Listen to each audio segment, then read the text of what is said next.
So when someone has leaking with coughing, laughing, sneezing, jumping, potentially like lifting objects, we often see inappropriate pressure management happening through the abdomen. So if you take a look at this balloon right here, this is the abdomen.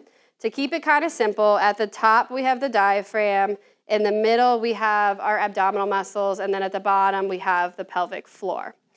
Often what we see, one of two different things kind of happen, is people will, with a cough, laugh, sneeze, jump, or lift, they'll kind of close their glottis, they'll hold their breath, and they'll generate pressure to stabilize their core from the top, which puts a lot of pressure down on the pelvic floor.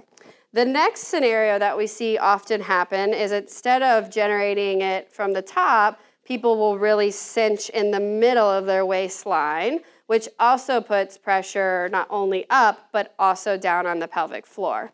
In both of these situations or cases, we get a lot of pressure that comes on the pelvic floor, and the pelvic floor is in this lengthened position, and it's kind of at a disadvantage to work and to support your bladder.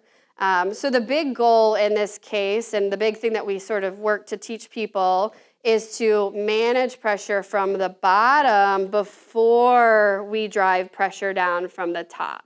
Kind of like a toothpaste. So if you think about a toothpaste, if we squeeze the toothpaste and we don't manage the pressure from the bottom, then we can get leaking.